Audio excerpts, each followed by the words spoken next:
First of all, I'd like to welcome you all for the hustings for the Students' Union elections 2010. And I think, well, John asked me to prepare a speech, inspirational speech, but I thought it will dilute your inspiration, so I would rather not prepare something inspirational. But I would just like to say a few words about the elections. I was just following up the London School of Economics elections, and then I think it's second or third day today, and they've already hit the mark of 2,000. Hello? I think something's wrong with the battery. Right. But anyways, so swap the. Thanks. That'll do. So, I mean, I think it's a great turnout, and it gave us huge inspiration. But I think by looking at the candidate, it has given me enormous, sense of contention that there are so many candidates running for different positions this year, and it's a lot different. The election is a lot different from when I stood in the election for the first time in 2008, and it goes to show that students are showing some interest in the elections and this democratic process. And I would also like to say something here that I mean, this is one of the perhaps most memorable events of your life. It was for me, participating in the election and going out and talking to the students and winning the election. It just gave me huge satisfaction when I won the election, and it's a great feeling. And I still miss, I'm getting a bit nostalgic, by looking at you guys, and it's a real shame that I'm not be able to stand up in the election. But I think one thing that we all need to remember, that we should run election in a great, what you call a sense of, in a great sense of democracy, and we should respect each other. We should, have respect for each other's views.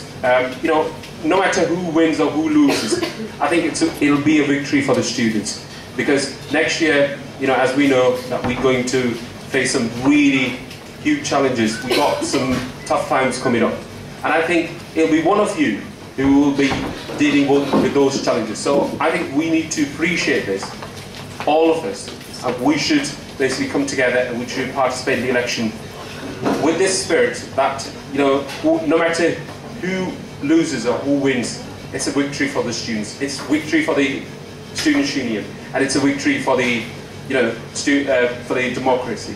So this is what we need to bear in mind, and then we have to basically, because it's not that something that comes every single day in your life. Just basically once in a lifetime.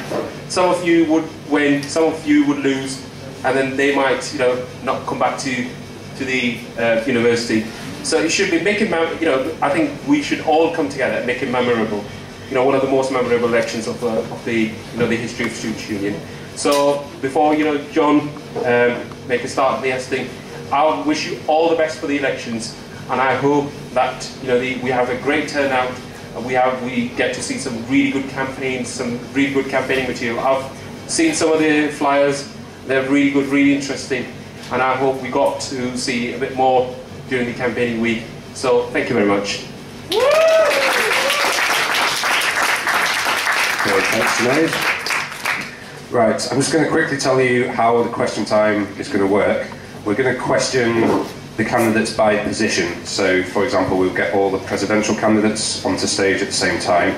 We're going to ask them some questions that have been sent in beforehand, and they will have 30 seconds to answer each of those questions. If anyone wants to tweet questions in, we have Becky and Claire over here who will make sure those questions get asked. So it's twitter.com/UHSU? Yeah, okay. So the first thing that's going to happen is the candidates will have 60 seconds to say who they are and why they're standing. They will then be asked preset questions, which they'll have 30 seconds each. And then there'll be 10 minutes per position where you guys can ask whatever you like. So if you just raise your hand if you want to ask a question, and we'll try and get round everyone. So let's get started. We're going to start with the candidates for Vice President of Education. Sure. The mic works, maybe. It's back on. Okay. So, have we got Rick Sellers? Andrew Frodo Blunt? Sam Hughes? And do we have Saika Ahmed? No. Okay. Okay, so let's start with Rick. Would you like to say a little bit about yourself? Okay, as I've written in my manifesto, although the position I'm running for is primarily to do with education, one of my main beliefs is that there are more to a student's life than just writing essays and going to lectures. I feel that your personal life, your social life, and your health are all play a massive role in your well-being whilst at university.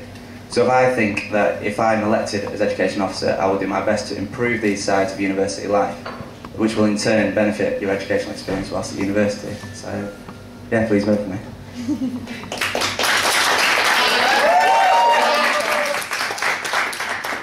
Okay, so next we've got Andy Blunt. Hey, I'm Frodo. Hopefully you've read my manifesto and you know what I stand for. To be honest, I don't really know what else to tell you. I mainly just want to fight for your education. That's what I'm here for. That's what I'm running for. I want to make sure that the budget cuts don't affect your course, they don't affect teaching standards, and that if your tuition fees do go up, you still pay as little as possible. At the end of the day, we pay enough. Why should we rack up more debt? Thank you.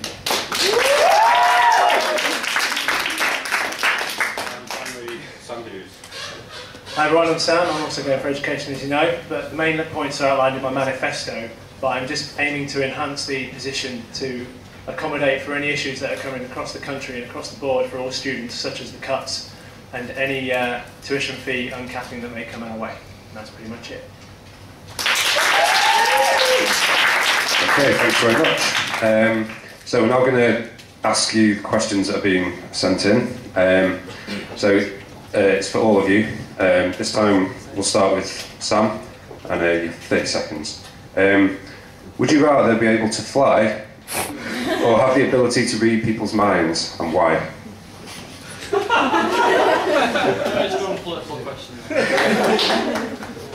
Very related to the subject, but I would rather fly just to purely enjoy the situation. If I read people's mind, I think it's a very dangerous way of playing off people and what they feel.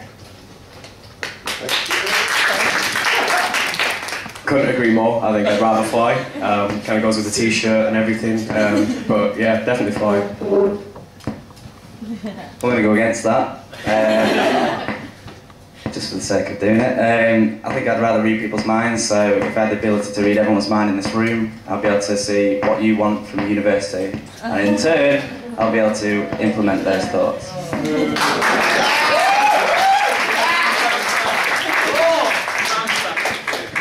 However, that really.